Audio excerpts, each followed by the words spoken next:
이번 시간에는 지난 시간에 이어서 CSS의 셀렉터 중에서 아래쪽에 두 가지 ID와 클래스 셀렉터에 대해서 한번 알아보도록 하겠습니다. 여기 HTML 파일 아래쪽에 제가 ID와 클래스의 선택자에 대한 기본적인 정보를 이렇게 작성을 해 두었는데요. 아래쪽에 보시면 있죠. 네.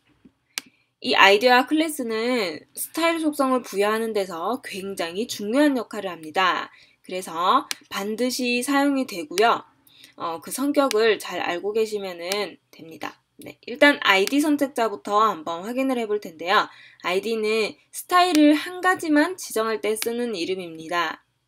클래스 선택자와 비교를 했을 때 가장 큰 차이인데 클래스 선택자는 그룹으로 묶어서 스타일을 지정할 때 쓰는 이름인데 ID는 한 개만 지정을 할 수가 있고 클래스는 여러 개 중복으로 사용해서 지정을 할 수가 있다라는 가장 큰 차이가 있습니다. ID 선택자의 표기 방법은 이렇게 샵 버튼으로 해주시면 되고요. 클래스의 그 표기 방법은 점, 닷으로 해주시면 됩니다. ID는 주로 자바스크립트를 사용을 할 때, 펑션을 이용할 때 주로 사용을 합니다. 한 번만 사용을 할 수가 있기 때문에 이 한 번 사용된 ID를 스타일 속성에서 사용을 하면은 이 펑션 기능에서 그 코드가 꼬이기 때문에 보통 자바스크립트를 사용을 할 때 이 ID 선택자를 많이 사용을 하고요. 스타일 값을 부여를 할 때는 주로 클래스를 사용합니다. 여기서 클래스와 ID의 명칭을 정할 때 숫자로 시작이 되면은 인식이 안 되기 때문에 항상 영문 또는 국문으로 이렇게 지정을 해주시면 가장 좋습니다. 그럼 코드상에서 한번 보도록 하겠습니다. 현재 HTML 코드에는 ID와 클래스 선택자를 안내해주고 있는 이 영역에 태그들로만 구성이 되어 있고 ID와 클래스 선택자는 하나도 지정이 되어 있지 않습니다. 그럼 하나씩 부여를 해 볼 텐데요. 우선 H3에 ID 속성을 한번 넣어보도록 하겠습니다. ID하고 속성 값을 입력을 해주시고 이렇게 는 쌍따옴표로 여기다가 네임을 작성해 주시면 됩니다. 일단 저는 ID 셀렉터라고 이렇게 지정을 하였고요. 클래스 선택자에는 클래스의 값을 한번 줘보도록 하겠습니다. 이렇게 클래스 속성 값을 적어주고요. 는, 그 다음에 따옴표 안에 이 사이에다가 그 선택자의 명칭을 정해주면 됩니다. 여기에는 클래스 셀렉터라고 이렇게 지정을 해 보았습니다. P 태그에, H3 태그에, 첫 번째로는 ID 속성을 부여를 하였고요. 이 ID 속성을, CSS는 이렇게, 이 샵 버튼, 이 샵 코드는 ID를 가리킵니다. ID 선택자일 경우, 샵으로 시작합니다. 네, 이렇게 작성을 해주시고 제가 컬러 값을 레드로 한번 줘보도록 하겠습니다. 크롬 창에서 새로 고침을 해보면요. 이렇게 ID 선택자에 지금 ID 요소로 지금 컬러가 레드로 들어가 있는 것을 확인을 할 수가 있었습니다. 이번에는 셀렉터에서 여기 H3의 클래스가 클래스 셀렉터로 먹혀있는 이 요소에다가 삽입을 해보도록 하겠습니다. 클래스 요소는 이렇게 점으로 시작을 하고요. 이렇게 한 번 더 안내를 하면요. 클래스 선택자일 경우 점 다시죠. 로 시작합니다. 이번에는 컬러를 그린으로 한번 줘보도록 하겠습니다. 클래스 선택자에 이 클래스 요소로 제가 그린으로 한번 줬는데요. 이렇게 잘 바뀌고 있는 것을 볼 수가 있습니다.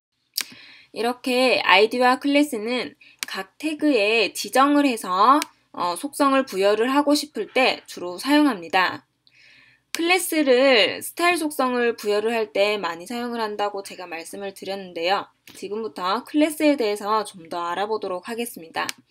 이 클래스는 하나의 클래스 속성을 부여할 수 있는 게 아니라 제가 중복적으로 사용을 할 수 있다고 말씀을 드렸는데요. 네, 이렇게 클래스 하나의 속성에서 띄어쓰기를 한 칸 하시고 또 클래스 속성을 부여를 해주시면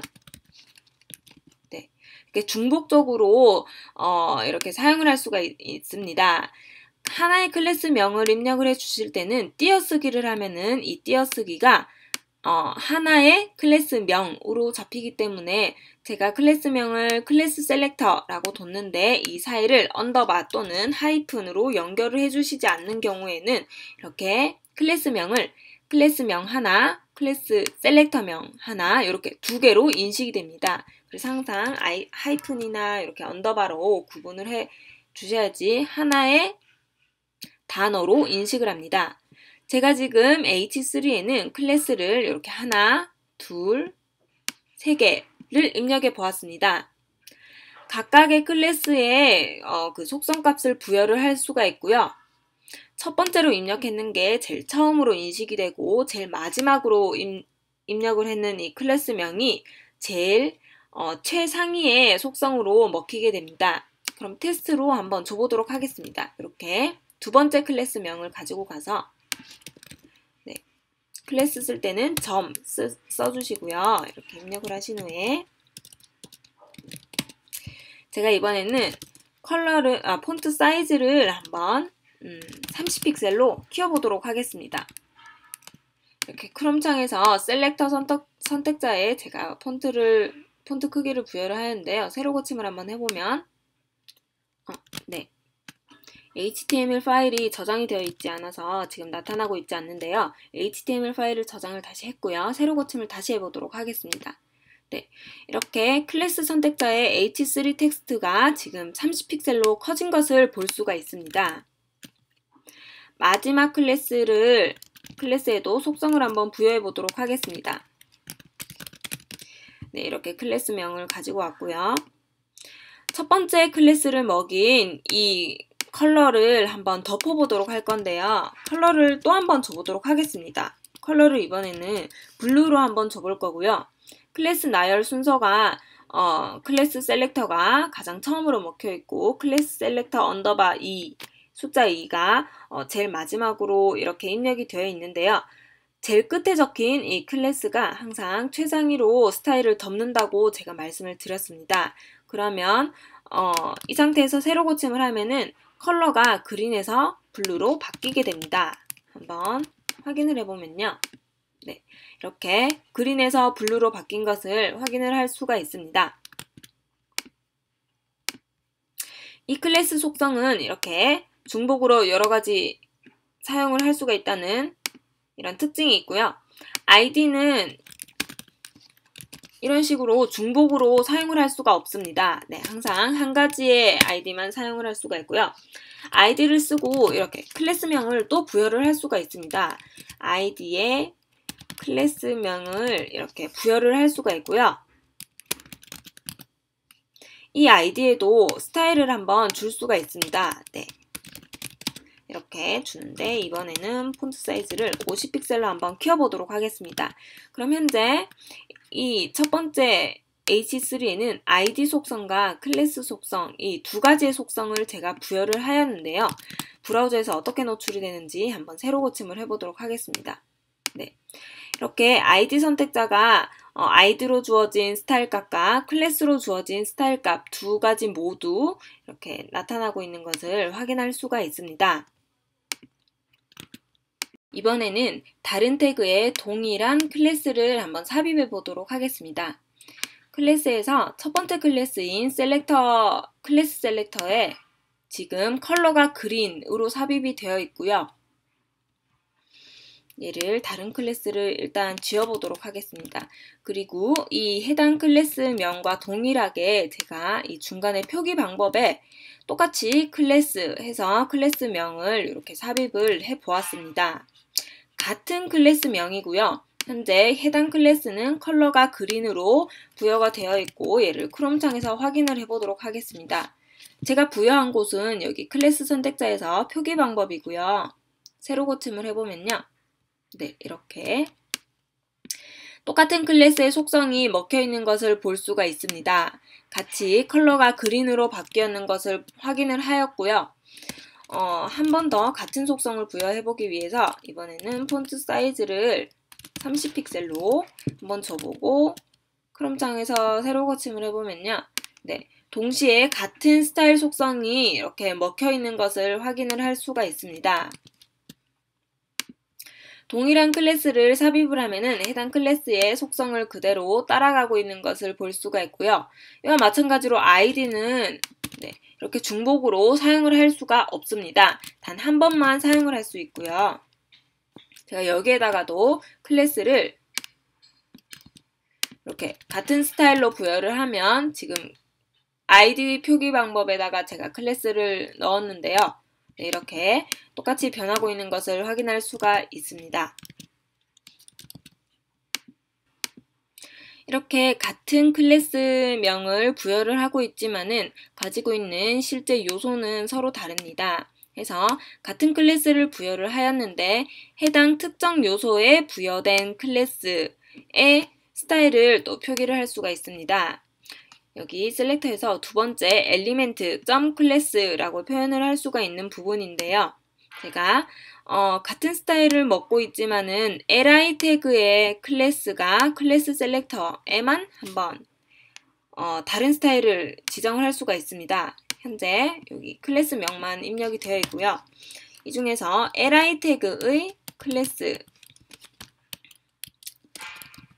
셀렉터에만 다른 속성을 부여를 할 수가 있는데요. 이렇게 작성을 해주시면 이 클래스에 해당하는 속성을 그대로 가지고 오는데 해당 태그, li 태그에만 또 한 번 다른 속성을 부여를 할 수 있는 그런 의미가 됩니다. 좀 다르게 나타내기 위해서 제가 백그라운드 컬러를 한번 이렇게 삽입을 해 보도록 하겠습니다. 크롬창에서 새로 고침을 한번 해보시면 컬러가 너무 연해서 잘 안 보이는데요. 조금 더 진하게 제가 이렇게 해보면요. 클래스 선택자에 같은 요소를 가지고 있지만 이 li 태그에는 li 태그의 이 클래스에만 또 다른 속성을 이렇게 부여를 할 수가 있습니다. 특정 엘리먼트를 작성해 주시고 띄어쓰기 없이 바로 연달아서 클래스명을 입력해 주신 후에 속성을 부여를 해주시면 됩니다. H3에도 한 번 더 부여를 해보면요. 위에다가 H3인 제목 타이틀에 이 클래스명을 가진 H3 타이틀에다가 폰트 웨이트를 볼드로 한번 줘보도록 하겠습니다. 현재 H3는 지금 타이틀 두 개가 H3인데요. 얘를 새로 고침을 한번 해보시면 현재 이 기본 텍스트가 H 단계로 되어 있기 때문에 볼드 처리가 되어 있어서 표현이 잘 안 되고 있는데 폰트 웨이트 말고 제가 다른 걸로 한번 줘보도록 하겠습니다. 또 쉬운 구분을 위해서 이번에는 보더 값을 한번 줘볼 텐데요. 보더 픽셀 솔리드로 이렇게 한번 라인을 줘 보았습니다. 이렇게 H3에 이 해당 클래스를 가진 H3 속성에만 보더 값을 부여를 하였습니다. ID 선택자의 타이틀도 H3인데 여기 보시면 ID 선택자를 가진 이 속성도 H3의 태그인데 이 해당 클래스를 가진 H3 이 속성을 선택을 해서 이렇게 부여를 했는 겁니다. 이렇게 요소와 클래스로 붙여가지고 선택적으로 또 속성을 부여를 할 수가 있습니다. 지금까지 아이디와 클래스를 사용해서 속성 부여할 수 있는 방법을 세 가지를 알아보았는데요. 아이디와 클래스의 차이를 잘 알고 계셔야 되고요. 아이디 작성하실 때는 이렇게 샵으로 구분을 해주시면 되고 클래스는 점, 닷으로 해주시면 됩니다. 그리고 엘리먼트, 요소랑 이렇게 클래스 명칭을 붙여가지고도 이런 속성을 부여를 할 수가 있다는 거 잘 기억하고 계시면 좋을 것 같습니다.